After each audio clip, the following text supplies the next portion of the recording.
자신의 인생 2막을 당당하게 써내려갈 것이었어요. 서울 남부 재래시장의 한가운데 갑자기 걸음을 멈춘 노인의 눈빛이 변했습니다. 그의 평화로운 표정이 순식간에 날카로워졌어요. 75세의 손은 장바구니를 내려놓았고 몸은 어느새 완벽한 균형을 찾고 있었습니다. 50년 전 베트남 정글에서의 기억이 순간 그의 온몸을 타고 흘렀어요. 심장 박동이 빨라지고 손바닥에서는 땀이 배어 나왔습니다. 몸이 스스로 반응하고 있었어요.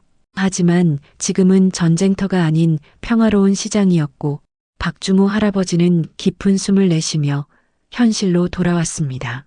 박 씨는 자신의 반응에 놀라며 장바구니를 다시 집어들었어요. 또 그 기억이 찾아왔군.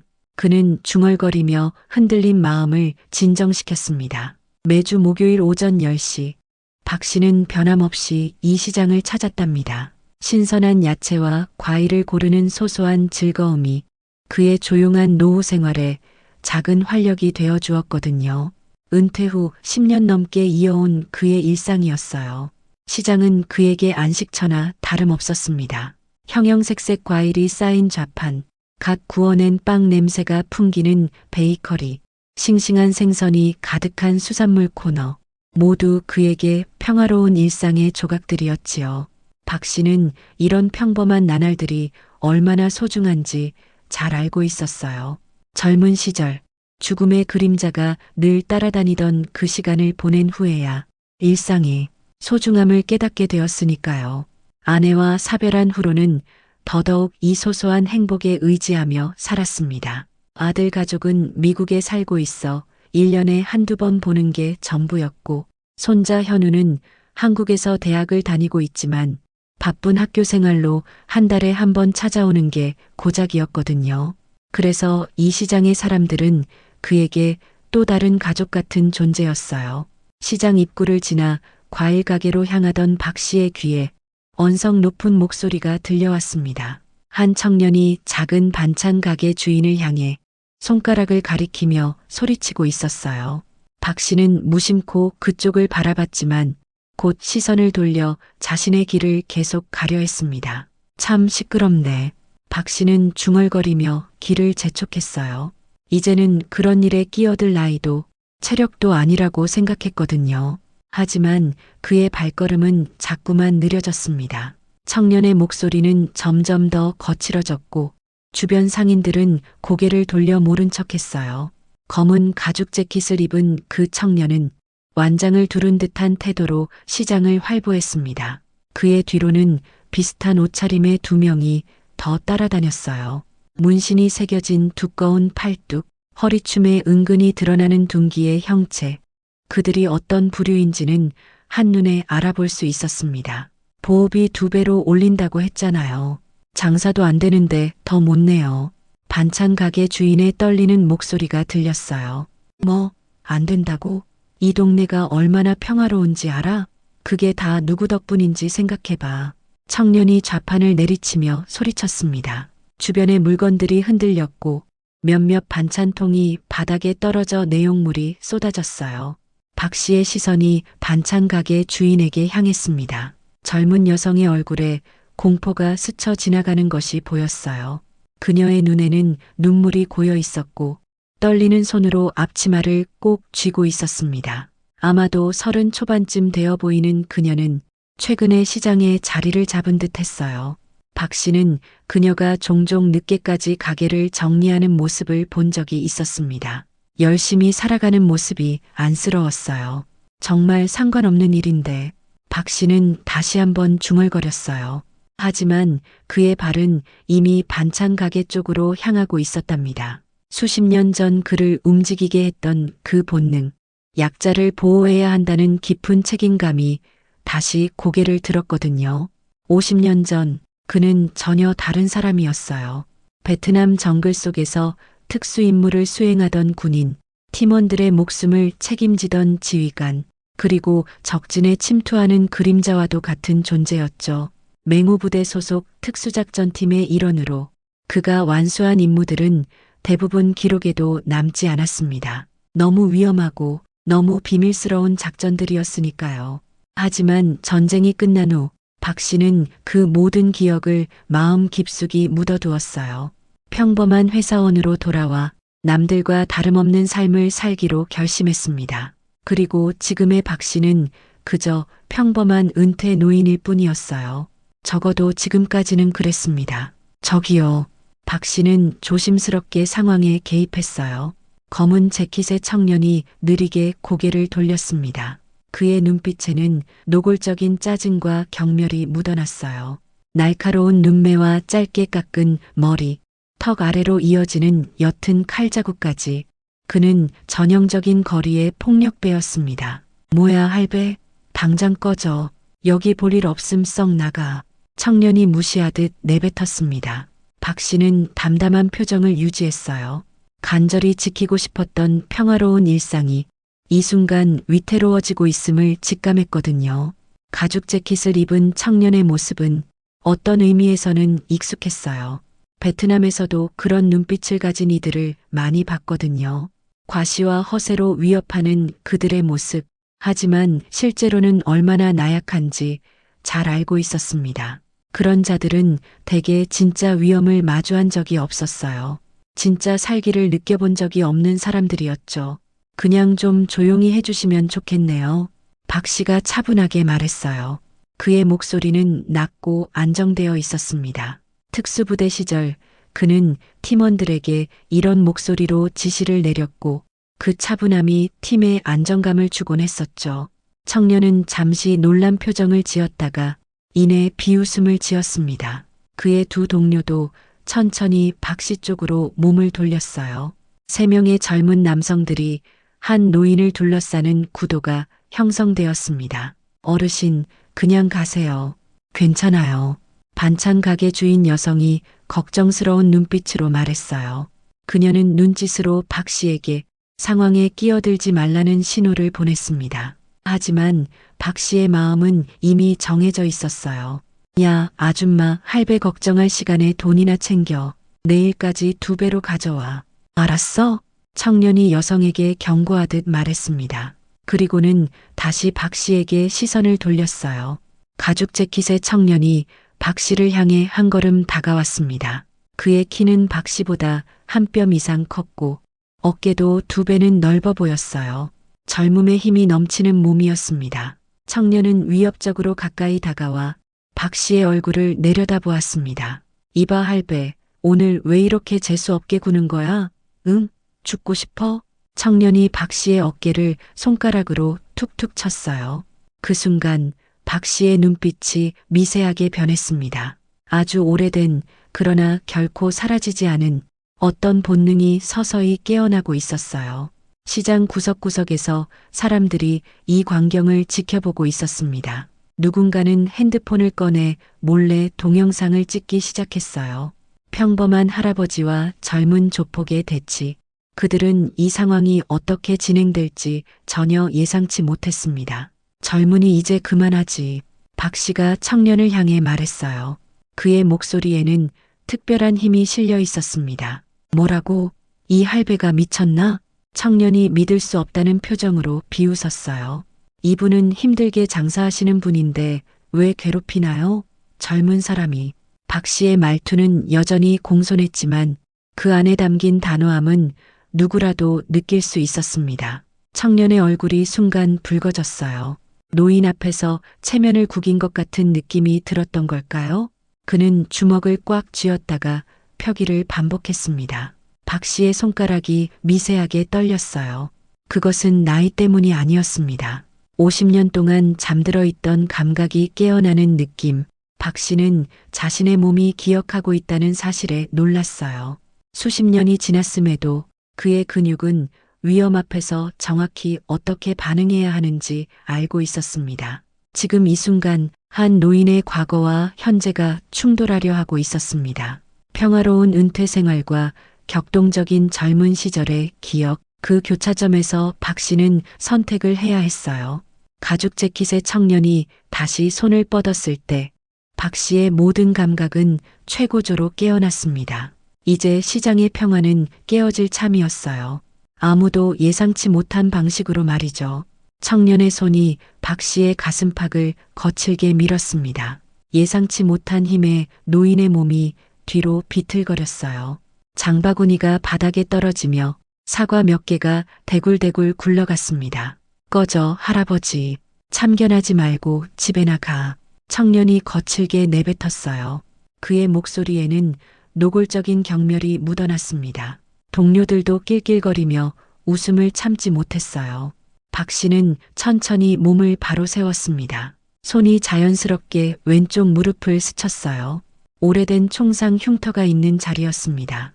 그 자리는 습도가 높거나 긴장할 때면 항상 욱신거렸거든요.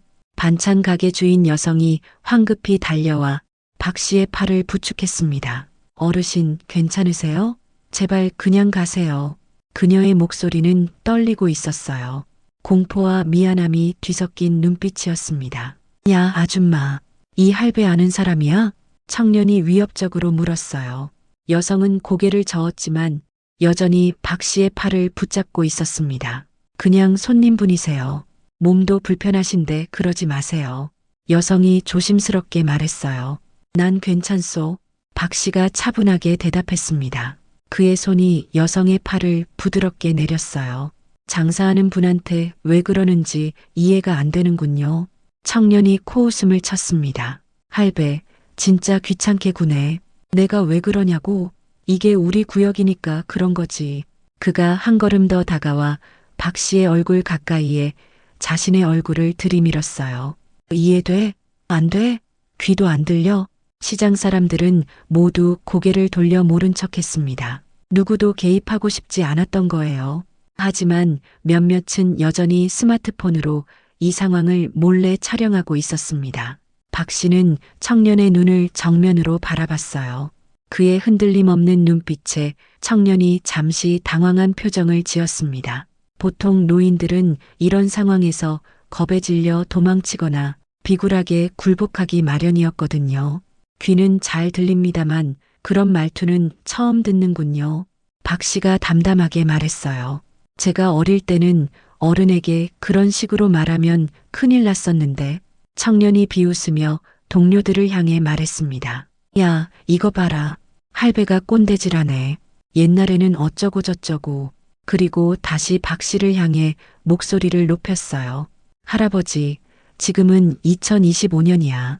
세상이 많이 변했다고. 세상은 변했을지 몰라도 사람의 도리는 변하지 않았을 텐데. 박 씨가 조용히 대답했어요. 그 순간 청년의 얼굴이 붉게 달아올랐습니다. 도리, 웃기지 마. 여기선 내가 룰이야, 알았어? 그가 주먹을 꽉 쥐며 말했어요. 한 번 더 참견했다간 그 늙은 몸뚱이 성한데 없게 만들어버릴 거야. 박 씨의 눈앞에 갑자기 환영이 스쳐 지나갔습니다. 베트남 정글 속 매복하고 있던 적군의 모습, 팀원들을 향해 달려오던 적들, 그리고 순간적인 판단으로 내렸던 결정들, 시간이 이상하게 느려지는 기분이었어요. 청년의 거친 호흡소리, 주변 시장의 웅성거림, 반찬 가게 여주인의 떨리는 숨소리까지 모든 것이 선명하게 들려왔습니다. 그 순간 청년이 손을 들어 올렸습니다. 박 씨의 얼굴을 때리려는 듯한 자세였어요. 주변에서 놀란 숨소리가 새어나왔습니다. 그러나 청년의 손이 내려오기도 전에 예상치 못한 일이 벌어졌어요. 박 씨의 손이 번개처럼 빠르게 움직였습니다. 아무도 그 노인의 손이 그렇게 빠를 거라고 예상하지 못했어요. 박 씨는 청년의 손목을 잡아 살짝 비틀었습니다. 특별한 힘을 쓰는 것 같지 않았어요. 하지만 청년의 얼굴이 순간 고통으로 일그러졌습니다. 청년이 무릎을 꿇었습니다. 극심한 통증에 얼굴이 하얗게 질려갔어요. 박 씨는 여전히 차분한 표정이었습니다. 마치 장기를 두듯 침착했어요. 이봐, 당장 나. 청년이 고통스러운 신음과 함께 소리쳤습니다. 청년의 동료들이 놀라서 뒤로 물러났어요. 이 상황을 어떻게 받아들여야 할지 몰라 당황한 표정이었습니다. 언제부터 이 시장에서 장사하는 분들을 괴롭혀왔소? 박 씨가 조용히 물었어요. 그의 목소리는 여전히 공손했지만 어딘가 무시무시한 위압감이 느껴졌습니다. 뭔 소리야? 당장 나. 청년이 버둥거렸지만 박 씨의 소나기는 놀라울 정도로 단단했습니다. 마치 쇠집게처럼 말이에요. 한 동료가 갑자기 뒤에서 박 씨를 향해 달려들었습니다. 박 씨의 얼굴에 순간 변화가 일어났어요. 50년 전 정글에서의 기억이 현실과 겹쳐졌습니다. 그의 몸이 본능적으로 반응했어요. 박 씨는 잡고 있던 청년을 살짝 밀어내며 부드럽게 몸을 틀었습니다. 공격해오던 동료의 팔을 잡아 그대로 관성을 이용해 앞으로 넘어뜨렸어요.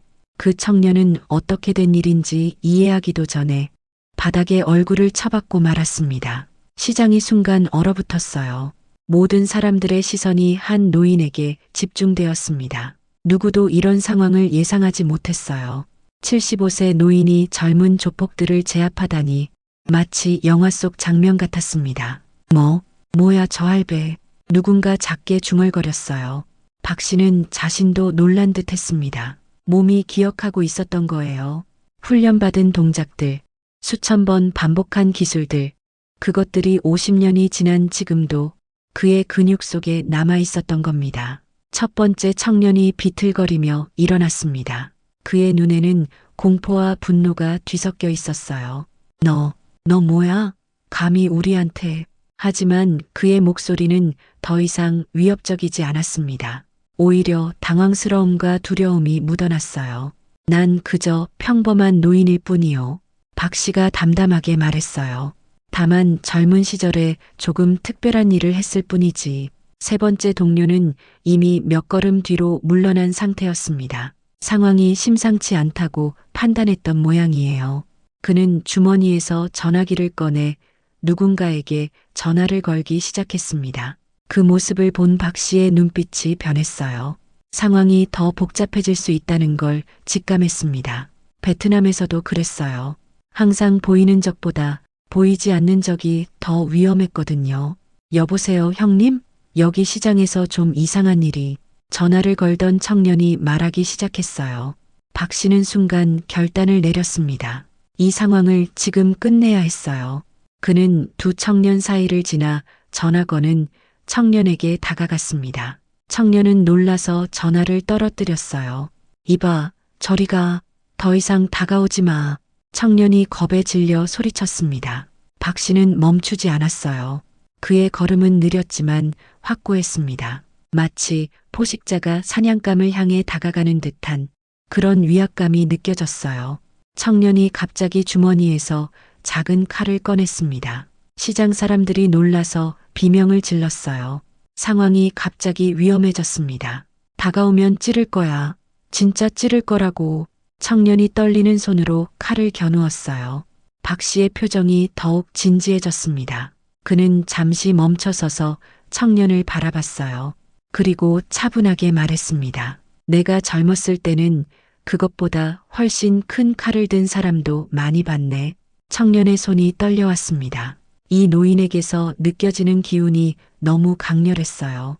마치 전쟁터를 걸어온 사람에게서 느껴지는 그런 강인함과 단호함이었습니다. 넌 그걸 쓸 생각이 없어. 박 씨가 확신에 찬 목소리로 말했어요. 그건 겁주려고 꺼낸 것뿐이지. 넌 살인자가 아니니까. 청년의 눈이 커졌습니다. 마치 자신의 내면을 꿰뚫어 본 것 같은 느낌이었을 거예요. 그는 실제로 한 번도 칼을 써본 적이 없었습니다. 그저 위협용으로만 가지고 다녔을 뿐이었어요. 그 순간 시장 입구에서 누군가 박 씨의 이름을 불렀습니다. 박중호 씨, 박중호 씨 맞으십니까? 박 씨가 고개를 돌렸어요. 그곳에는 한 노인이 서 있었습니다. 비슷한 나이에 다소 허리가 굽었지만 눈빛만은 여전히 날카로운 사람이었어요. 박 씨의 눈이 커졌습니다. 그 얼굴은 몇십 년 동안 보지 못했지만 절대 잊을 수 없는 얼굴이었어요. 강기태? 강기태는 천천히 걸어와 상황을 살폈습니다. 그리고 조폭 청년들을 향해 말했어요. 이 양반이 누군지 알고 까불어? 목숨이 아깝지 않나 보네. 누구시라고요? 첫 번째 청년이 물었어요. 그의 목소리에는 불안감이 묻어났습니다. 지금은 평범한 할아버지처럼 보이겠지만 강기태가 의미심장하게 말했어요. 베트남 전쟁 때 이 양반 별명이 맹호였어. 알겠나? 청년들의 얼굴이 하얗게 변했습니다. 월남전에 관한 이야기는 들어본 적이 있었을 거예요. 그리고 맹호라는 이름도 어디선가 들어봤을 테고요. 한국 특수부대의 전설적인 이야기는 조폭 세계에서도 종종 회자되곤 했으니까요. 이제 슬슬 꺼지는 게 좋겠다. 강기태가 단호하게 말했어요.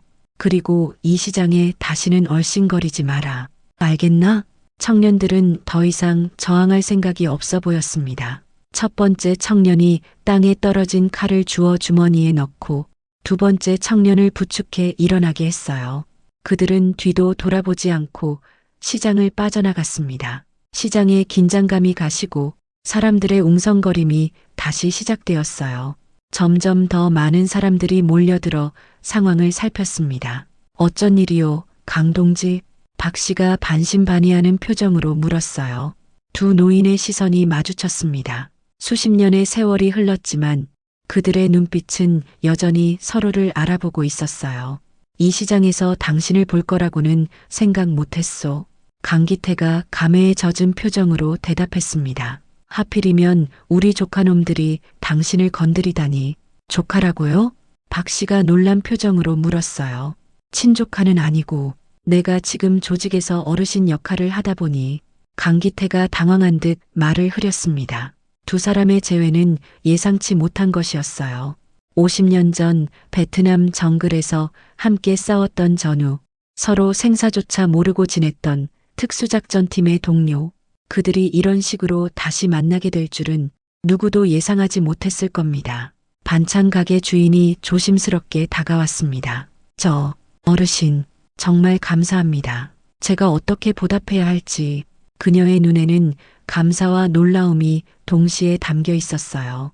아니요, 괜찮소. 그저 시장이 평화로워졌으면 하는 마음뿐이요. 박 씨가 미소 지으며 대답했습니다. 실례지만 성함이. 여성이 조심스럽게 물었어요. 박중호라고 합니다. 그냥 이웃 할아버지일 뿐이요. 박 씨가 겸손하게 대답했어요. 하지만 이제 시장 사람들의 눈에는 그저 평범한 노인으로만 보이지는 않을 것 같았습니다. 이수진이라고 해요. 저는 이 반찬가게 주인입니다. 여성이 공손하게 인사했어요. 앞으로 어르신 반찬은 제가 특별히 챙겨드릴게요. 박 씨는 그저 손사래를 쳤지만 마음 한편으로는 따뜻함을 느꼈습니다. 오랜만에 누군가에게 감사받는 기분이었어요. 강기태가 박 씨의 팔을 살짝 건드렸습니다. 좀 이야기 나눌 시간 있소? 그의 표정은 진지했어요. 박 씨는 고개를 끄덕였습니다. 잊고 있던 과거가 갑자기 현재로 돌아온 느낌이었어요. 그는 다시 장바구니를 들었습니다. 그 안에 사과 몇 개는 멍이 들어 있었지만 그는 별로 신경 쓰지 않았어요. 두 노인은 나란히 시장 한쪽에 있는 작은 찻집으로 향했습니다. 그들의 뒤로 수십 개의 시선이 따라오는 것을 느낄 수 있었어요. 이제 특별한 능력을 가진 노인이라는 소문이 시장 전체에 퍼져나갈 것이 분명했습니다. 박 씨는 깊은 한숨을 내쉬었어요. 평화로운 은퇴 생활은 이제 물 건너간 것 같았습니다. 하지만 이상하게도 오랜만에 느끼는 이 긴장감이 그리 불편하지만은 않았어요. 마치 오래된 군화를 다시 신은 것처럼 낯설지만 어딘가 익숙한 기분이었습니다. 그렇게 평화로운 일상이 깨어진 후 박 씨의 인생은 예상치 못한 방향으로 흘러가기 시작했어요. 작은 찻집의 구석진 자리, 두 노인은 마주 앉아 있었습니다. 50년 만에 재회라고 하기엔 너무나 담담한 분위기였어요. 하지만 두 사람의 눈빛 속에는 수많은 이야기가 담겨 있었습니다. 정말 당신이 맞소. 박중호 소위. 강기태가 믿기지 않는다는 듯 말했어요. 우린 당신이 그날 작전에서 죽었다고 생각했소. 박 씨는 차를 한 모금 마시며 고개를 저었습니다. 거의 죽을 뻔했지. 하지만 운이 좋았어. 당신은 어땠소? 그의 목소리는 차분했지만 과거의 기억이 떠오르는 듯 눈빛이 흔들렸어요. 나야 예정대로 귀국했지. 당신이 실종된 후로 우리 팀은 거의 해체 수준이었으니까. 강기태가 쓴웃음을 지었습니다. 그런데 정말 우연이군. 이런 시장에서 만나다니. 박 씨는 천천히 고개를 끄덕였어요. 운명이라고 해야 할까? 그런데 아까 그 청년들은 미안하오. 내 조카들이라고 했지만 사실 강기태가 잠시 망설이다 말을 이었습니다. 내가 은퇴 후에 좀 복잡한 일에 관여하게 됐소. 지역 조직에서 어르신 역할을 하는 셈이지. 박 씨의 눈이 커졌어요. 당신이 강기태 소위가 그런 조직에. 강기태가 피식 웃었습니다. 자네도 놀랐겠지. 나도 처음부터 이럴 생각은 아니었어. 아들놈이 사업에 실패하고 도움이 필요했는데 내가 아는 사람이 이쪽 사람들 뿐이었거든. 박 씨는 아무 말도 하지 않았어요. 그저 오랜 전후의 선택을 이해하려 노력했습니다. 사람마다 사정이 있는 법이었으니까요. 그런데 당신은 어떻게 지냈소? 결혼은 했고? 강기태가 화제를 돌렸어요. 했었지. 아내는 10년 전에 먼저 갔소. 아들은 미국에 살고 손자는 여기서 대학 다니고 있소. 박 씨가 담담하게 대답했습니다. 평범하게 살았어. 회사원으로 은퇴하고 지금은 그냥 노인네로 지내는 중이었지. 그랬었지. 오늘 전까지는 말이오. 강기태가 의미심장하게 말했어요. 당신이 오늘 보여준 실력은 결코 평범하지 않았소. 박 씨는 한숨을 내쉬었습니다. 그의 모습은 갑자기 피로해 보였어요. 그건 그냥 몸이 기억하고 있었을 뿐이요. 나도 내가 그렇게 반응할 줄은 몰랐소. 그때 박 씨의 전화기가 울렸습니다. 화면을 보니 손자 현우의 이름이 떠 있었어요. 잠시만요. 손자 전화라. 전화를 받자마자 들려온 현우의 목소리는 걱정으로 가득했습니다. 할아버지, 어디세요? 괜찮으세요? 박 씨가 놀란 표정을 지었어요. 난 괜찮은데 무슨 일이냐? 지금 할아버지 동영상이 SNS에 올라왔어요. 시장에서 조폭들이랑 싸우는 장면이요. 현우의 목소리가 흥분된 것 같았습니다. 할아버지가 어떻게 그런 무술을. 진짜 놀랐어요. 박 씨는 순간 말문이 막혔어요. 상황이 생각보다 빠르게 퍼지고 있었습니다. 아니, 그게 좀 복잡한데. 지금 어디니? 학교 앞이요. 지금 할아버지 집으로 가는 중이에요. 현우가 대답했어요. 내가 집으로 갈 테니 거기서 보자. 박 씨가 통화를 마치고 한숨을 내쉬었습니다. 이제 숨길 수 없겠군요. 강기태가 고개를 끄덕였어요. 그럴 것 같소. 그런데 한 가지 경고해야 할 게 있소. 그의 표정이 갑자기 심각해졌습니다. 아까 그 녀석들이 속한 조직의 보스가 쉽게 물러서는 성격이 아니오. 특히 체면이 상하면 말이오. 박 씨의 눈썹이 찌푸려졌어요. 무슨 말이오? 복수할 거요. 반드시. 당신이 그들을 망신시켰으니까. 강기태가 낮은 목소리로 말했습니다. 조심하는 게 좋을 거요. 내가 최대한 말은 해보겠지만. 박 씨는 피곤한 표정으로 웃었어요. 나 같은 노인네를 상대로 무슨 복수를. 하지만 그의 웃음소리는 그다지 확신에 차 있지 않았습니다. 강기태는 명함 한 장을 건넸어요. 내 연락처요. 무슨 일 있으면 바로 연락하시오. 두 노인은 찻집을 나와 작별 인사를 나눴습니다. 50년 만의 재회는 이렇게 짧게 끝이 났어요. 하지만 두 사람 모두 알고 있었습니다. 이것이 끝이 아니라는 것을. 집으로 돌아가는 길, 박 씨의 머릿속은 복잡했습니다. 베트남에서의 기억들이 물밀듯이 밀려왔어요. 습하고 덥던 정글의 공기, 동료들의 얼굴, 그리고 그날의 임무. 10년 전까지만 해도 악몽에 시달렸던 그 기억들. 시간이 지나며 희미해졌다고 생각했는데 오늘의 사건으로 모든 것이 다시 생생해졌습니다. 박 씨의 아파트에 도착했을 때 현우는 이미 현관 앞에서 기다리고 있었어요. 27살의 청년은 평소와 달리 들뜬 표정이었습니다. 할아버지, 현우가 반갑게 달려왔어요. 정말 대단하세요. 동영상 봤어요? 벌써 조회수가 10만이 넘었어요. 박 씨는 피곤한 미소를 지었습니다. 그런 동영상 같은 건 관심 없다. 들어가자. 집 안으로 들어선 두 사람. 거실 테이블에 앉자마자 현우가 물었어요. 할아버지, 어떻게 그런 무술을 아세요? 특수부대 출신이셨어요? 박 씨는 잠시 망설였습니다. 손자에게 과거를 이야기한 적이 없었어요. 그저 평범한 회사원으로 살았다고만 알려줬었죠. 그건 오래된 이야기란다. 박 씨가 조심스럽게 말했어요. 젊었을 때 군 생활 중에 좀 특별한 임무를 맡았었지. 특수부대요? 어떤 부대였어요? 현우의 눈이 호기심으로 빛났습니다. 맹호부대라고. 베트남전에 파병된 부대였어. 박 씨가 천천히 대답했어요. 너무 자세한 건 묻지 말거라. 그건 내가 묻어두고 싶은 과거니까. 현우는 할아버지의 심각한 표정을 보고 더 이상 묻지 않았습니다. 하지만 그의 눈빛에는 여전히 궁금증이 가득했어요. 그런데 그 동영상 때문에 문제가 생길 수도 있겠네. 박 씨가 걱정스럽게 말했어요. 그 사람들이 가만히 있지 않을 거라는군. 누가요? 현우가 물었습니다. 오늘 시장에서 만난 사람들 말이다. 그들이 속한 조직이. 박 씨의 말이 끝나기도 전에 초인종이 울렸어요. 두 사람은 의아한 표정으로 서로를 바라봤습니다. 누구지? 현우가 중얼거렸어요. 나도 모르겠다. 박 씨가 대답했습니다. 혹시? 현우가 도어폰으로 확인했어요. 경찰이에요, 할아버지. 박 씨의 얼굴이 굳었습니다. 벨이 다시 울렸어요. 열어주렴. 그가 조용히 말했습니다. 두 명의 경찰관이 들어왔어요. 한 명은 중년의 형사처럼 보였고 다른 한 명은 젊은 순경 같았습니다. 박중호 씨 맞으신가요? 형사가 공손하게 물었어요. 오늘 시장에서 있었던 일로 몇 가지 여쭤보려고 왔습니다. 박 씨는 침착하게 고개를 끄덕였어요. 그렇습니다만 무슨 일로?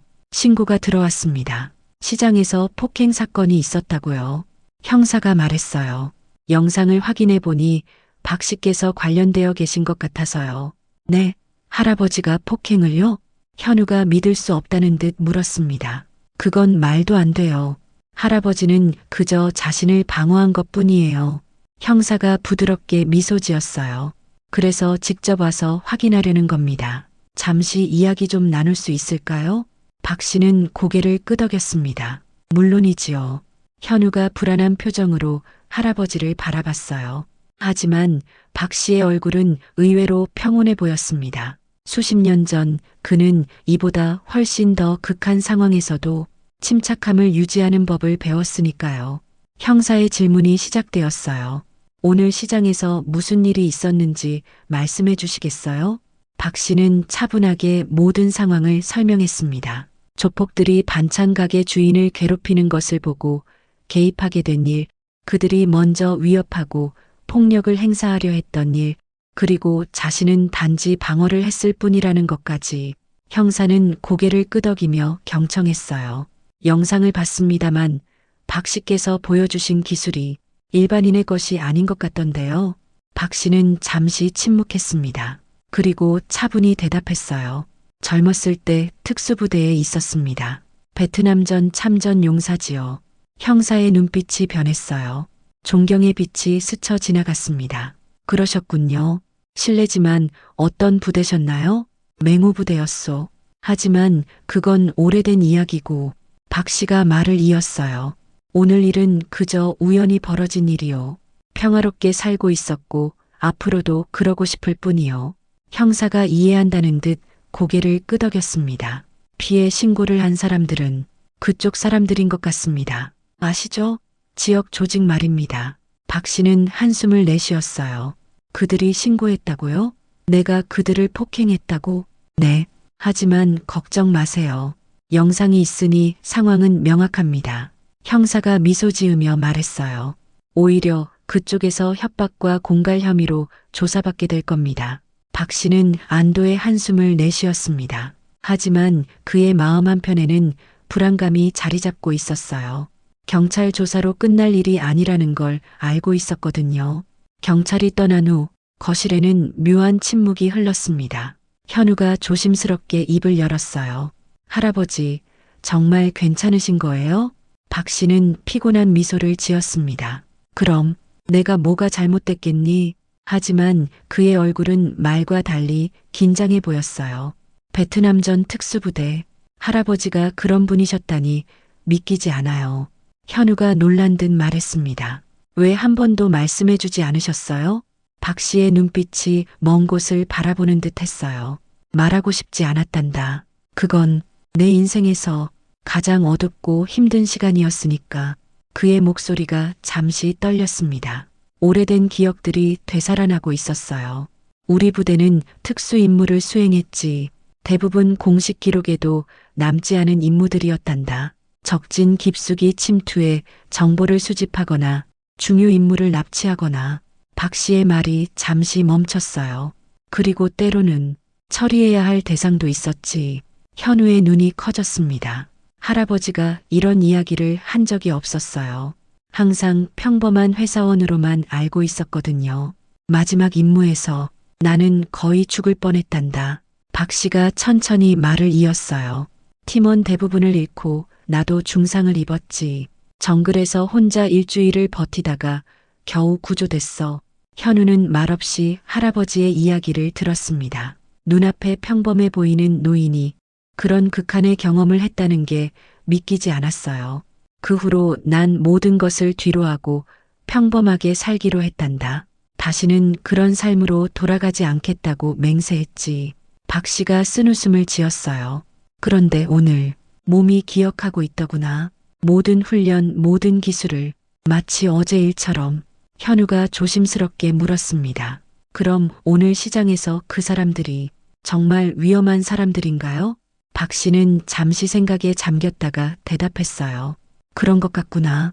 게다가 내가 오늘 한 일로 그들의 자존심이 상했을 테고 걱정되어 할아버지. 현우가 진지하게 말했습니다. 그 사람들이 보복할지도 모르잖아요. 박 씨가 손자의 어깨를 토닥였어요. 걱정 마라. 난 괜찮을 거야. 그러나 그의 마음 한편에서는 오래된 본능이 다시 깨어나고 있었습니다. 위험이 다가오고 있다는 예감, 그리고 그것에 대처할 준비가 되어 있다는 확신. 그날 밤 박 씨의 꿈속에는 오랫동안 보지 못했던 장면들이 다시 찾아왔어요. 베트남의 짙은 녹색 정글, 총성이 울리는 소리, 그리고 젊은 시절의 자신이 특수작전을 수행하는 모습, 오랫동안 잊고 살았던 과거가 그를 다시 찾아온 것이었습니다. 한편 시내의 한 술집 뒷방에서는 오늘 시장에서 망신당한 김민철과 그의 동료들이 조직의 간부들 앞에 무릎을 꿇고 있었어요. 이 병신들아, 노인네 한 명을 못 제압하고 뭐하는 짓이야? 중년의 남자가 테이블을 내리쳤습니다. 그의 얼굴에는 깊은 칼자국이 있었어요. 형님, 그 할배가 보통 할배가 아니었습니다. 김민철이 떨리는 목소리로 말했어요. 특수부대 출신이라고 강 회장님이. 알아, 이미 들었어. 남자가 냉정하게 말을 잘랐습니다. 그래서 우리 조직이 노인네 한 명 때문에 망신당하는 걸 그냥 넘어가야 한다고? 김민철이 고개를 푹 숙였어요. 아닙니다, 형님. 제가 꼭 갚겠습니다. 그래, 꼭 갚아. 그 노인네가 누군지 알아냈어? 남자가 담배를 피우며 물었습니다. 네, 박중호라고 합니다. 75세, 혼자 살고 있고 손자가 하나 있습니다. 김민철이 대답했어요. 남자의 입가에 비웃음이 스쳤습니다. 좋아. 그럼 적당히 혼내줘. 하지만 너무 과하게는 말고. 강 회장님이 신경 쓰고 계시거든. 김민철의 얼굴에 복수심이 어렸어요. 네, 형님. 확실하게 혼내주겠습니다. 그날 밤 도시의 다른 두 곳에서 두 개의 서로 다른 운명이 충돌을 준비하고 있었습니다. 한쪽에서는 평화를 갈망하는 노인이, 다른 한쪽에서는 복수를 계획하는 젊은이가, 그리고 그 사이에서 오래된 전쟁의 기억이 다시 깨어나고 있었어요. 잠시 숨을 돌릴 수 있을 것 같았지만 그것은 더 큰 폭풍의 전조에 불과했어요. 이틀 후 아침, 박 씨는 평소처럼 일찍 기상했습니다. 손자 현우는 어젯밤 늦게 귀가한 후 아직 자고 있었어요. 오늘따라 집에 있는 것이 답답하게 느껴졌는지 박 씨는 가볍게 운동복 차림을 하고 집을 나섰습니다. 아파트 단지 둘레를 한 바퀴 돌기로 한 거예요. 나이가 들수록 규칙적인 운동이 중요하다는 걸 알고 있었거든요. 하지만 오늘은 다른 목적도 있었습니다. 혹시 자신을 감시하는 눈이 있는지 확인하고 싶었어요. 특수부대 시절 훈련받았던 감각이 되살아나고 있었습니다. 미행을 감지하는 기술, 위험을 예측하는 직감, 그리고 상황을 빠르게 판단하는 능력까지 박 씨는 천천히 걸으며 주변을 살폈어요. 아직까지는 특별한 이상이 없어 보였습니다. 아파트 정문을 지나 동네 산책로로 접어들었어요. 가을이 깊어가는 길목, 낙엽이 바스락거리는 소리가 발걸음에 맞춰 울렸습니다. 그때였어요. 뒤에서 다가오는 발자국 소리, 너무 규칙적이고 의도적으로 느껴지는 그 소리. 박 씨는 걸음을 늦추지 않고 계속 앞으로 걸었습니다. 하지만 그의 감각은 이미 경계 태세에 들어가 있었어요. 산책로가 한적한 구간으로 접어들자 갑자기 앞에서 두 명의 남자가 나타났습니다. 검은 운동복 차림, 낮게 눌러쓴 모자, 그리고 마스크로 가려진 얼굴. 분명 우연히 마주친 동네 주민들은 아니었어요. 박 씨는 발걸음을 멈추고 상황을 파악했습니다. 뒤에서도 누군가 다가오고 있었어요. 아마도 3명 정도로 보였습니다. 총 5명이 그를 둘러싸고 있는 상황. 박주모 씨? 앞에 있던 남자 중 한 명이 물었어요. 목소리가 낯익었습니다. 시장에서 마주쳤던 청년 중 하나였어요. 그렇소. 박 씨가 차분하게 대답했습니다. 시장에서 우리 형님들 망신 준 할배 맞지? 청년이 한 걸음 더 다가왔어요. 좋은 아침이네. 산책하시나 봐요? 박 씨는 말없이 주변 상황을 살폈습니다. 도망갈 길은 없어 보였어요. 5명을 상대하기에는 나이가 너무 많았고 무엇보다 그는 더 이상 폭력적인 상황에 휘말리고 싶지 않았습니다. 무슨 용건이요? 박 씨가 침착하게 물었어요. 청년이 비웃음을 지었습니다. 용건? 뭐 간단해요. 할배가 우리한테 한 짓 그대로 돌려주려고 왔어. 그 순간 뒤에 있던 남자들이 박 씨에게 달려들었어요. 박 씨는 본능적으로 몸을 틀어 첫 번째 공격을 피했습니다. 하지만 5명을 상대하기에는 역부족이었어요. 누군가의 주먹이 박 씨의 옆구리를 강타했습니다. 날카로운 통증이 온몸을 관통했어요. 오랜만에 느끼는 격한 고통이었습니다. 박 씨가 무릎을 꿇었어요. 할배, 이제 좀 조용히 살지? 남의 일에 끼어들지 말고. 청년이 박 씨의 머리카락을 잡아당기며 말했습니다. 그때 갑자기 누군가의 외침이 들렸어요. 뭐 하는 거야? 경찰 불러. 아침 조깅을 나온 주민이 이 광경을 목격한 모양이었습니다. 청년들은 잠시 당황한 듯 했어요. 빨리 끝내고 가자. 그들 중 한 명이 재촉했습니다. 청년이 박 씨의 귓가에 속삭였어요. 다음엔 이것보다 더 심하게 될 거야. 시장에서 보이지 마, 할배. 알았지? 그들은 박 씨를 바닥에 쓰러뜨린 채 빠르게 그 자리를 떠났습니다. 박 씨는 천천히 몸을 일으켰어요. 온몸이 욱신거렸지만 다행히 큰 부상은 없어 보였습니다. 하지만 그의 마음속에는 분노와 수치심이 일었어요. 주민이 달려와 그를 도왔습니다. 괜찮으세요? 경찰에 신고할까요? 박 씨는 고개를 저었어요. 괜찮소.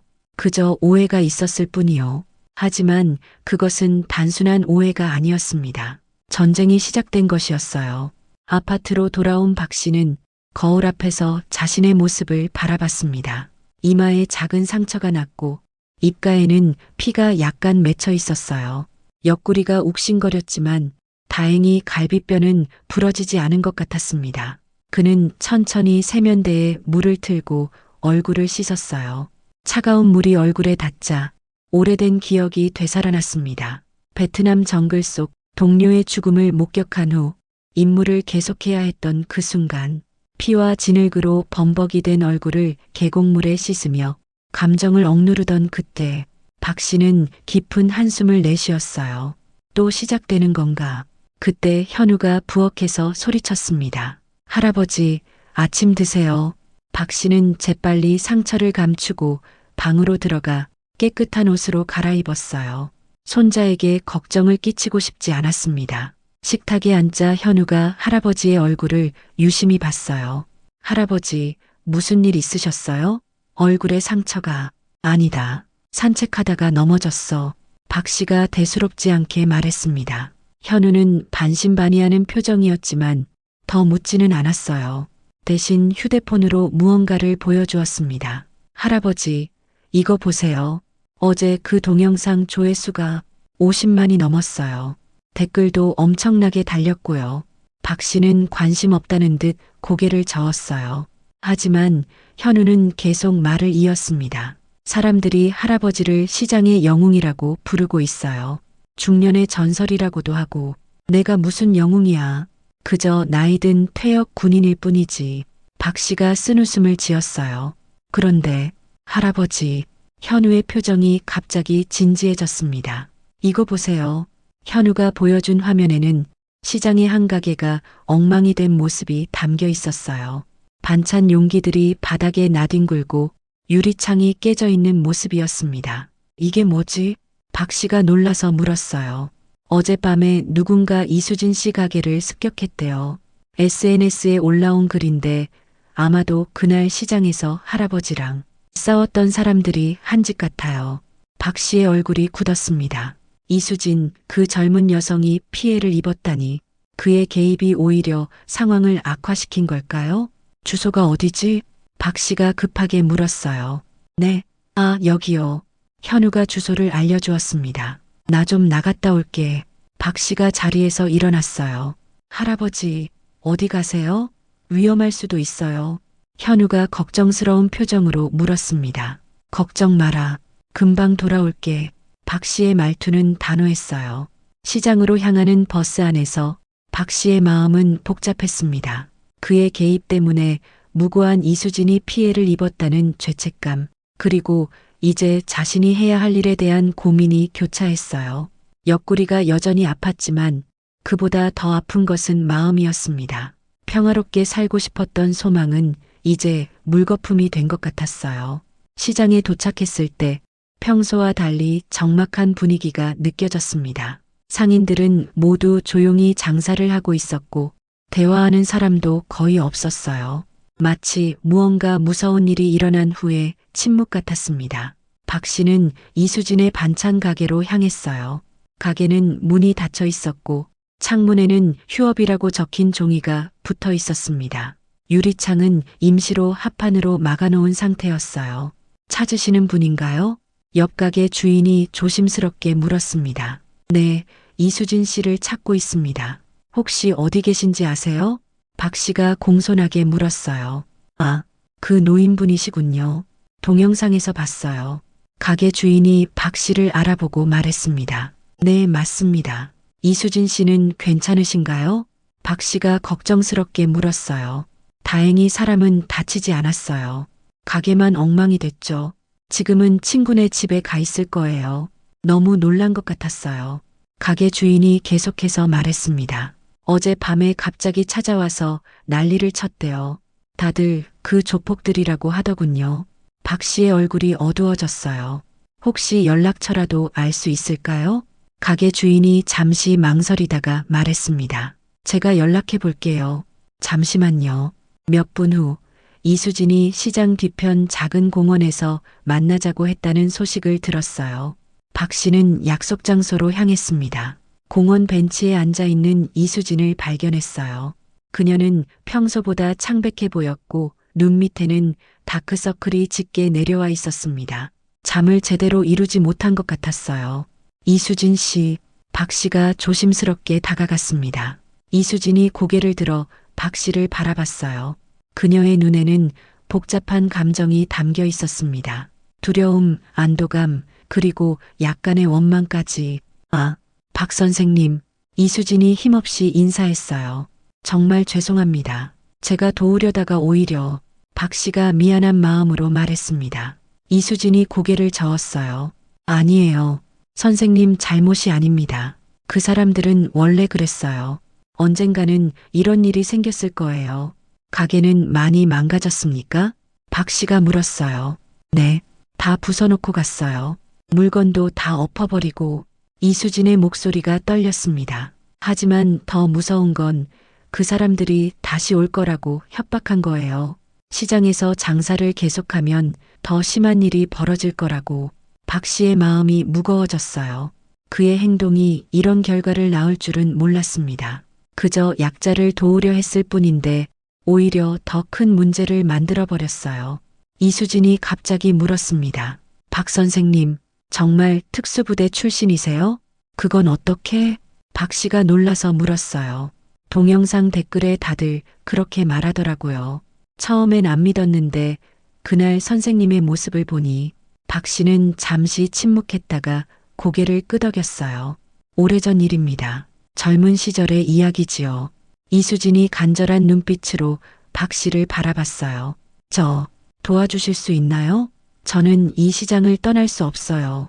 이게 제 전부거든요. 박 씨는 깊은 생각에 잠겼습니다. 도와주겠다고 약속하면 그것은 다시 과거의 삶으로 돌아가겠다는 의미였어요. 폭력과 위험이 가득한 그 세계로. 하지만 도와주지 않는다면 이수진과 다른 시장 상인들은 계속해서 괴롭힘을 당할 것이 분명했습니다. 그때 박 씨의 휴대폰이 울렸어요. 화면을 보니 강기태였습니다. 잠시만요. 박 씨가 이수진에게 양해를 구하고 전화를 받았어요. 여보세요? 중호 씨, 듣자 하니 오늘 아침에 습격을 당했다면서요? 강기태의 목소리가 들려왔습니다. 어떻게 알았소? 박 씨가 놀라서 물었어요. 내가 모를 수가 없지. 이 바닥에서는 소문이 빨라. 강기태가 답했습니다. 당신을 괴롭힌 녀석들, 내가 아는 조직의 사람들이요. 말렸지만 소용없었어. 시장 가게도 습격했더군요. 박 씨가 무거운 목소리로 말했어요. 알고 있소. 상황이 심각해지고 있어. 강기태가 걱정스럽게 말했습니다. 사실 전화한 이유는 오늘 저녁에 만나서 이야기하고 싶어서요. 중요한 이야기가 있어. 어디서 만날까요? 박 씨가 물었어요. 동대문 근처 옛날 단골집에서 8시에. 강기태가 약속 장소를 알려주었습니다. 통화를 마친 후 박 씨는 다시 이수진에게로 돌아왔어요. 이수진 씨, 내일 다시 오겠습니다. 오늘은 중요한 약속이 생겼소. 박 씨가 진지한 표정으로 말했어요. 네, 괜찮아요. 이수진이 대답했습니다. 하지만 정말 도와주실 수 있으신가요?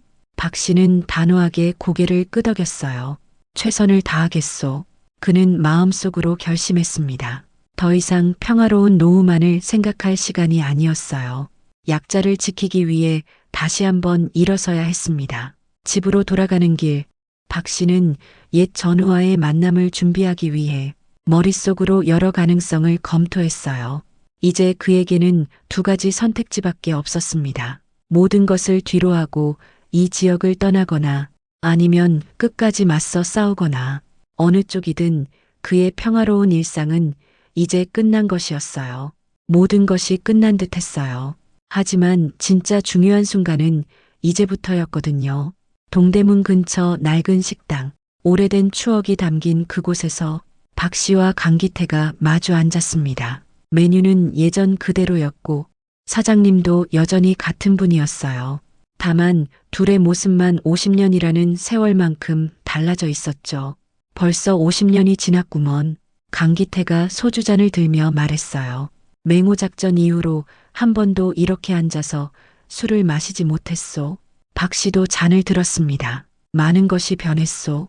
두 사람은 잠시 침묵 속에서 술잔을 기울였어요.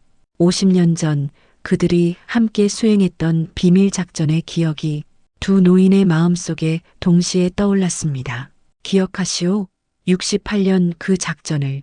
강기태가 물었어요. 우리 팀원 12명 중 살아 돌아온 건 단 4명 뿐이었지. 박 씨는 잠시 눈을 감았습니다. 그 기억은 여전히 생생했어요. 적진 깊숙이 침투했던 임무, 동료들의 희생, 그리고 그가 내려야 했던 어려운 결정들. 잊을 수가 없지. 박 씨가 무거운 목소리로 대답했어요. 가끔 꿈에서도 그날의 총성이 들려. 강기태가 한숨을 쉬었습니다. 내가 오늘 당신을 만나자고 한 이유는 그가 주변을 살피며 목소리를 낮췄어요. 위험한 일이 벌어지고 있소. 내가 몸담고 있는 조직에서 당신을 가만두지 않으려 하오. 박 씨는 차분하게 대답했습니다. 예상했던 일이오. 오늘 아침에 맛보기로 경고를 받았으니까 그것보다 더 심각해. 그 녀석들. 강기태의 말이 채 끝나기도 전에 식당 문이 요란하게 열렸어요. 검은 가죽 재킷을 입은 젊은 남자들 5명이 들어왔습니다. 그중 한 명은 아침에 박 씨를 습격했던 청년이었어요. 그리고 맨 앞에 서 있는 사람은 그날 시장에서 마주쳤던 김민철이었습니다. 어이, 강 회장님, 여기서 뭐 하세요? 김민철이 비웃듯 말했어요. 아, 이게 누구십니까? 시장의 영웅 할배셨죠? 강기태가 자리에서 일어났습니다. 민철아, 이게 무슨 짓이냐? 내가 뭐라 했었지? 회장님, 죄송하지만 이건 형님 짓이에요. 김민철이 거만하게 대답했어요. 할배한테 확실한 맛을 보여주래요. 재수없게 잘난 척하지 말라고. 박 씨는 침착하게 자리에서 일어섰습니다. 강 씨, 괜찮소? 내가 처리하지. 김민철이 박 씨를 향해 위협적으로 다가왔어요. 어르신, 시장에서는 운이 좋으셨지만 오늘은 달라요. 병원에 실려가게 될 거예요. 아니면 더 안 좋은 곳으로 갈 수도 있고. 식당 안에 몇 안 되는 손님들이 슬금슬금 자리를 피하기 시작했어요. 사장님도 불안한 표정으로 전화기를 들었습니다. 여기서 소란 피우지 말게. 박 씨가 차분하게 말했어요. 밖에서 이야기하지. 이야기? 웃기시네. 김민철이 비웃으며 말했습니다. 할배랑은 이야기할 것도 없어. 그냥 맞고 반성이나 하라고. 박 씨는 강기태를 바라봤어요. 강 씨, 잠시 자리 좀 비켜주시겠소? 강기태가 걱정스러운 표정으로 물었습니다. 혼자 할 수 있겠소? 박 씨는 미소 지었어요. 걱정 마시오. 이 정도는. 그 순간 김민철이 갑자기 주먹을 날렸습니다. 노인을 향한 기습 공격이었어요. 하지만 놀랍게도 박 씨의 몸은 이미 움직이고 있었습니다. 마치 물이 흐르듯 자연스럽게 박 씨는 김민철의 공격을 비켜갔어요. 그리고 상대의 팔을 부드럽게 잡아 방향을 틀었습니다. 김민철의 주먹은 허공을 가르며 지나갔고 그의 몸은 균형을 잃고 비틀거렸어요. 뭐야? 김민철이 놀라서 소리쳤습니다. 다른 청년들도 당황한 표정이었어요. 노인의 움직임이 너무 빠르고 정확했기 때문입니다. 이건 그날 시장에서 본 것보다 더 능숙한 기술이었어요. 밖으로 나가자꾸나. 박 씨가 여전히 차분한 목소리로 말했습니다. 여기 있는 다른 손님들께 폐가 되겠소. 그의 말에는 묘한 위험이 실려 있었어요. 마치 군 시절 부하들에게 명령을 내리던 그 목소리로 말이죠. 김민철을 비롯한 청년들은 어쩔 수 없이 식당 밖으로 나갔습니다. 강기태도 뒤따라 나갔어요. 식당 뒤편 어두운 골목. 그곳에서 최후의 대결이 벌어지려 하고 있었습니다. 이번엔 운이 없을 거야, 할배. 김민철이 위협적으로 말했어요. 우리가 5이고 당신은 혼자야. 골목 끝에서 또 2명의 남자가 나타났습니다. 이제 총 7명이 박 씨를 둘러싸고 있었어요. 강기태가 상황을 중재하려 했습니다. 민철아, 그만두자. 이건 아니잖아. 회장님, 비키세요. 형님 명령이에요. 김민철이 단호하게 말했어요. 내가 책임질게. 오늘 일은 없었던 걸로 하자. 강기태가 간절하게 말했습니다. 하지만 김민철은 이미 결심한 듯 했어요. 그가 주머니에서 칼을 꺼냈습니다. 날카로운 칼날이 어두운 골목에서 차갑게 빛났어요. 마지막 기회야, 할배. 무릎 꿇고 사과해. 그리고 다시는 시장 근처에 얼씬거리지 마. 박 씨의 눈빛이 변했습니다. 더 이상 온화한 노인의 눈빛이 아니었어요. 베트남 정글에서 수많은 위험을 헤쳐나왔던 특수부대 군인의 날카로운 눈빛으로 바뀌었습니다. 50년 전 박 씨가 천천히 말을 시작했어요. 나는 당신보다 더 위험한 적들을 상대했네. 그들은 진짜 살기 위해 싸웠고 죽이기 위해 달려들었지. 그의 목소리는 차분했지만 모든 이들이 그 단어 하나하나에 귀를 기울였습니다. 하지만 당신들은 달라. 당신들은 그저 남을 괴롭히는 데서 쾌감을 찾는 어린아이들일 뿐이야. 김민철의 얼굴이 분노로 일그러졌어요. 뭐, 이 쓸모없는 늙은이가 죽여버릴 거야. 그가 칼을 들고 박 씨에게 달려들었습니다. 모든 것이 순식간에 일어났어요. 박 씨의 몸이 물 흐르듯 움직였습니다. 그의 나이를 믿을 수 없을 정도로 빠르고 정확한 동작이었어요. 한치의 낭비도 불필요한 움직임도 없었습니다. 칼을 든 김민철의 팔목을 정확히 붙잡고 부드럽게 꺾었어요. 놀라운 통증에 김민철은 칼을 떨어뜨렸고 그 순간 박 씨의 무릎이 김민철의 복부에 가볍게 닿았습니다. 으악! 김민철이 고통에 몸을 웅크렸어요. 다른 청년들이 일제히 달려들었습니다. 하지만 박 씨는 이미 준비가 되어 있었어요. 그의 모든 움직임에는 수십 년간의 훈련과 경험이 담겨 있었습니다. 첫 번째 청년이 휘두른 주먹을 피하며 손목을 잡아 몸의 중심을 무너뜨렸어요. 두 번째 청년은 뒤에서 안으려 했지만 박 씨는 이미 그 공격을 예상하고 있었답니다. 부드럽게 몸을 틀어 청년의 팔을 잡고 상대의 힘을 이용해 다른 청년에게 밀어붙였어요. 두 청년이 서로 부딪혀 넘어졌습니다. 이럴 수가. 누군가 중얼거렸어요. 세 명의 청년이 동시에 달려들었습니다. 박 씨는 이미 그들 사이로 들어가 있었어요. 정확한 지점을 공략해 각각의 청년들을 무력화시켰습니다. 손목, 팔꿈치, 어깨의 급소를 정확히 타격했어요. 청년들은 쓰러지지도 않았지만 더 이상 제대로 팔을 움직일 수 없었습니다. 고통스러운 신음소리만 내고 있었어요. 마지막 남은 두 명도 겁에 질려 뒷걸음질 쳤습니다. 불과 30초도 안 되는 시간에 7명의 젊은 조폭들이 모두 제압되었어요. 그중 어느 누구도 심각한 부상을 입지 않았지만 모두가 고통에 신음하고 있었습니다. 박 씨는 여전히 차분했어요. 숨조차 거칠어지지 않았습니다. 그는 천천히 김민철에게 다가갔어요. 젊은이, 기억해두게. 박 씨가 김민철을 내려다보며 말했습니다. 나는 더 이상 싸우고 싶지 않아. 평화롭게 살고 싶을 뿐이야. 하지만 당신들이 약한 사람들을 괴롭힌다면 내가 그냥 지켜볼 수만은 없을 거야.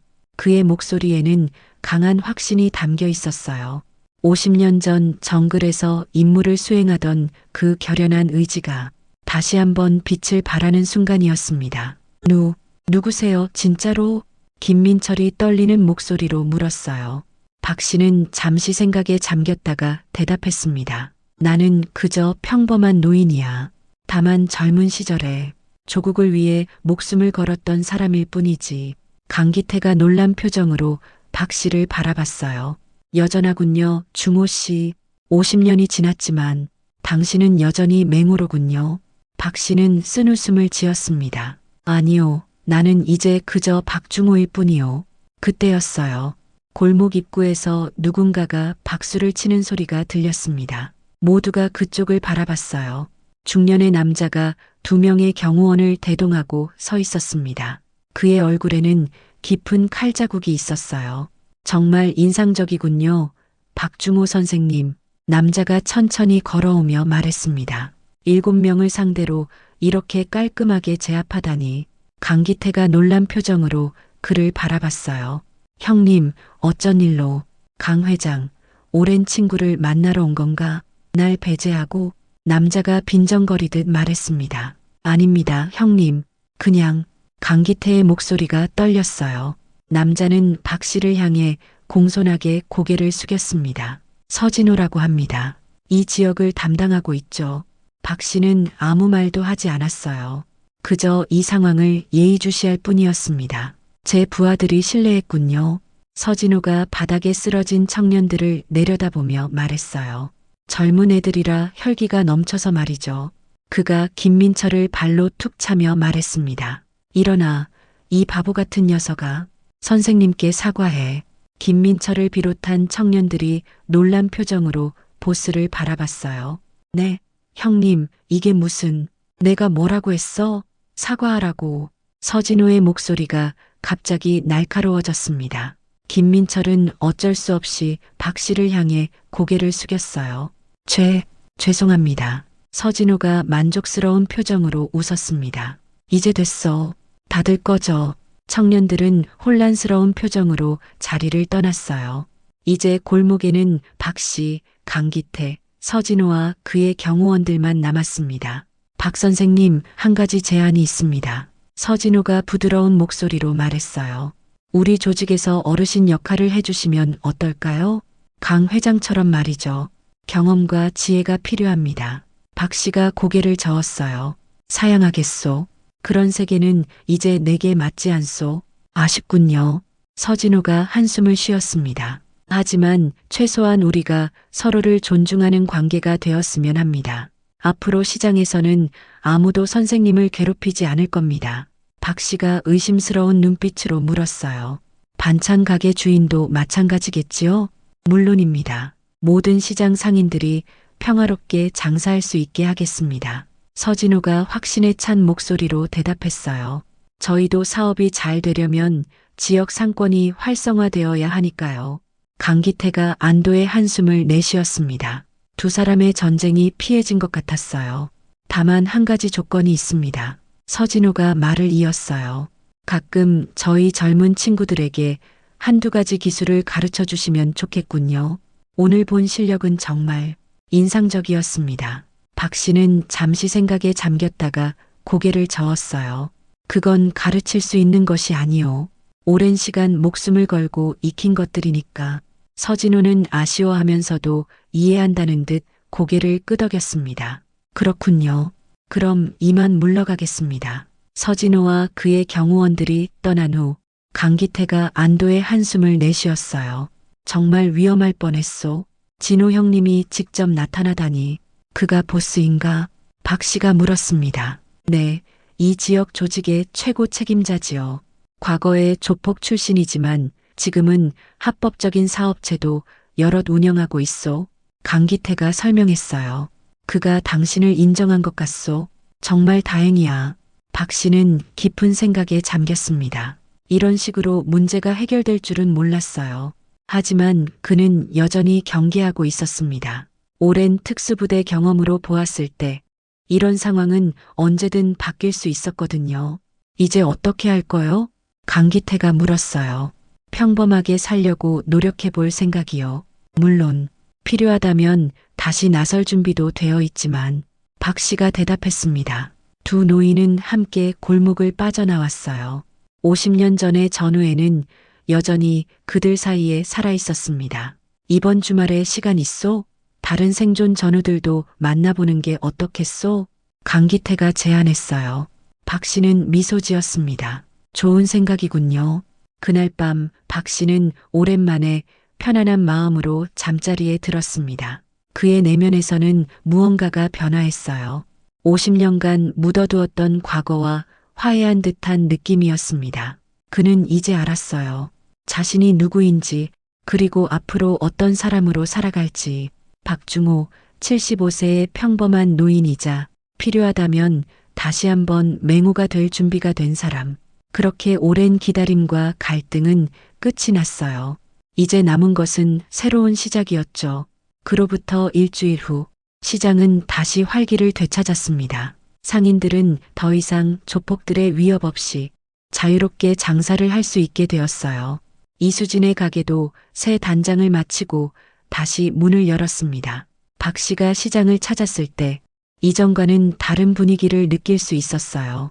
상인들이 그를 알아보고 고개를 숙여 인사했습니다. 어떤 이들은 감사의 말을 전하기도 했고 일부는 경외의 눈빛으로 바라보기도 했어요. 이수진의 가게 앞에 다다랐을 때 그녀는 환한 미소로 박 씨를 맞이했습니다. 박 선생님, 그녀가 반갑게 인사를 건넸어요. 박 씨는 쑥스러운 듯 고개를 끄덕였습니다. 가게 안은 이전보다 더 깔끔하게 정리되어 있었고 새 진열장에는 다양한 반찬들이 가득했어요. 이수진이 박 씨에게 정성스럽게 포장한 반찬 세트를 내밀었습니다. 선생님 덕분에 다시 장사를 할 수 있게 됐어요. 정말 감사해요. 그녀의 말에는 진심이 담겨 있었어요. 박 씨는 미소를 지으며 반찬을 받았습니다. 이제 그는 시장에서 특별한 손님이 되었어요. 그저 평범한 노인이 아닌 모두가 존경하는 어르신으로 말이죠. 집으로 돌아오는 길, 박 씨는 가벼운 발걸음으로 걸었습니다. 오랜만에 느끼는 성취감과 보람이었어요. 젊은 시절 임무 수행 후에 그 느낌, 누군가를 보호했다는 그 뿌듯함, 그것이 오랜 세월이 지난 지금도 여전히 그의 마음을 따뜻하게 데웠습니다. 아파트에 도착했을 때 현우가 문을 열고 반겨주었어요. 할아버지, 어디 다녀오셨어요? 박 씨는 반찬 세트를 들어 보이며 웃었습니다. 그의 얼굴에는 오랜만에 보이는 편안함이 있었어요. 할아버지, 요즘 정말 달라지셨어요. 현우가 놀란 듯 말했습니다. 더 행복해 보이세요. 박 씨는 잠시 생각에 잠겼다가 대답했어요. 오랫동안 자신의 과거를 부정하고 그 일부를 묻어두고 살았다고. 하지만 이제는 그 모든 것이 자신을 만든 소중한 경험임을 인정하게 되었다고 말이에요. 현우는 할아버지의 이야기에 깊이 공감했습니다. 그동안 자신이 알던 할아버지의 모습은 실제의 일부분에 불과했다는 것을 이제 알게 되었어요. 저도 더 많은 할아버지 이야기를 듣고 싶어요. 베트남에서의 일들, 특수부대에서의 경험들, 현우가 진심으로 말했습니다. 박 씨는 그제서야 마음의 문을 열 준비가 되었다고 느꼈어요. 50년간 누구에게도 하지 않았던 이야기들, 때로는 고통스럽고 때로는 자랑스러웠던 기억들, 이제 그것들을 손자에게 전할 시간이 온 것 같았습니다. 저녁 식사 후 할아버지와 손자는 오랜 시간 이야기를 나눴어요. 박 씨가 젊은 시절 겪었던 일들, 전우들과의 우정, 생사를 넘나들었던 위험한 임무들, 그리고 그 속에서 배웠던 삶의 교훈들. 현우는 놀라움과 존경의 눈빛으로 할아버지의 이야기에 귀를 기울였습니다. 이제야 할아버지가 왜 그토록 평화를 사랑하는지, 왜 약자를 돕는 일에 나서게 되었는지 이해할 수 있었어요. 할아버지, 정말 대단하세요. 현우가 감동한 목소리로 말했습니다. 그런 일들을 겪으셨다니. 박 씨는 손자의 어깨를 토닥이며 말했어요. 모든 세대에는 자신만의 전쟁이 있다고. 그의 세대는 실제 전쟁을 겪었지만 현우의 세대도 나름의 싸움을 하고 있다는 것을, 중요한 것은 그 과정에서 자신의 가치를 지키는 것이라고 말이에요. 다음 날 아침 박 씨의 전화기가 울렸습니다. 발신자는 강기태였어요. 중호 씨, 오늘 모임 장소가 바뀌었소. 내 별장으로 하기로 했어. 강기태가 들뜬 목소리로 말했습니다. 다들 당신을 만난다고 정말 기대하고 있어. 박 씨는 긴장되면서도 설레는 마음으로 약속 장소로 향했어요. 50년 만에 옛 전우들을 만난다는 것은 감히 상상할 수 없었던 일이었으니까요. 강기태의 별장에 도착했을 때 그곳에는 이미 3명의 노인들이 와 있었습니다. 모두 70대 중반의 나이였지만 그들의 눈빛만은 여전히 젊음의 기운이 살아있었어요. 맹호, 정말 너였구나. 한 노인이 박 씨를 보자마자 외쳤습니다. 다들 박 씨의 별명을 기억하고 있었어요. 그렇게 5명의 전우가 50년 만에 다시 한자리에 모였습니다. 한때 베트남 정글에서 함께 목숨을 걸었던 특수임무팀 맹호 부대의 생존자들이었어요. 그들은 술잔을 기울이며 옛 추억을 나눴습니다. 때로는 웃음이 터져나왔고 때로는 눈시울이 붉어지기도 했어요. 잊고 싶었던 기억들도 있었지만 그 모든 것이 그들을 지금의 모습으로 만들어준 소중한 경험이었음을 이제는 인정할 수 있었습니다. 자네가 살아있다니 정말 기적이야. 전우 중 한 명이 감격스러운 표정으로 말했어요. 우리 모두 자네가 그 작전에서 전사했다고 생각했었네. 박 씨는 미소 지으며 대답했습니다. 어떤 의미에서는 맞는 말이라고. 그날 임무 이후로 맹호는 사라졌으니까요. 하지만 이제 그는 돌아왔다고 말이에요. 모임을 마치고 돌아오는 길, 박 씨의 마음은 이상하게 가벼웠습니다. 마치 오랫동안 짊어졌던 무거운 짐을 내려놓은 것 같은 기분이었어요. 집에 도착했을 때 현우가 손님과 함께 기다리고 있었습니다. 놀랍게도 그 손님은 이수진이었어요. 할아버지, 이수진 씨가 찾아오셨어요. 현우가 말했습니다. 이수진은 약간 수줍은 표정이었어요. 그녀의 손에는 정성스럽게 포장된 선물이 들려 있었습니다. 선생님께 감사 인사를 드리고 싶어서요. 이수진이 선물을 내밀며 말했어요. 시장 상인들 모두가 정말 감사해하고 있어요. 박 씨는 쑥스러운 듯 선물을 받았습니다. 그저 자신이 해야 할 일을 했을 뿐이라고 생각했거든요. 이수진은 또 다른 소식도 전했어요. 시장 상인회에서 박 씨를 시장의 명예 고문으로 모시고 싶다는 제안이었습니다. 특별한 일은 없지만 가끔 시장을 방문해 조언을 해주었으면 한다고 말이에요. 박 씨는 잠시 생각에 잠겼다가 수락했습니다. 이제 그에게는 새로운 목적이 생긴 셈이었어요. 자신의 경험과 지혜를 나눌 수 있는 기회였으니까요. 그날 밤 박 씨는 베란다에 앉아 밤하늘을 바라봤습니다. 75년이라는 긴 여정, 그 속에서 겪었던 수많은 일들과 만남들, 이제 그는 모든 것을 포용할 수 있을 것 같았어요. 베트남의 청년 군인이었던 과거도, 평범한 회사원으로 살았던 중년의 시간도, 그리고 이제 시장의 영웅이 된 노년의 현재도 박 씨는 깊은 숨을 내쉬었습니다. 인생은 참 예측할 수 없는 여정이라는 생각이 들었어요. 75세에 다시 한번 자신을 재발견하게 될 줄은 그 누가 상상이나 했을까요? 박 씨는 이제 알았습니다. 나이는 단지 숫자에 불과하다는 것을, 진정한 힘은 경험에서 오고 진정한 지혜는 삶의 모든 순간을 받아들이는 데서 온다는 것을, 시장에서의 작은 용기가 그의 인생에 얼마나 큰 변화를 가져왔는지, 때로는 작은 선택 하나가 우리 삶의 방향을 완전히 바꿔놓을 수 있다는 것을. 다음 날 아침, 박 씨는 평소보다 일찍 일어났습니다. 맑은 정신으로 간단한 스트레칭을 한 후 가벼운 운동복 차림으로 집을 나섰어요. 오늘은 시장에 갈 날이었거든요. 이제 그곳은 단순한 장보기 장소가 아니라 그의 새로운 전장이자 안식처가 되었습니다. 평범한 노인이자 필요할 때는 영웅이 될 수 있는 그곳, 박주모 할아버지의 인생 이모작이 시작되는 곳이었습니다.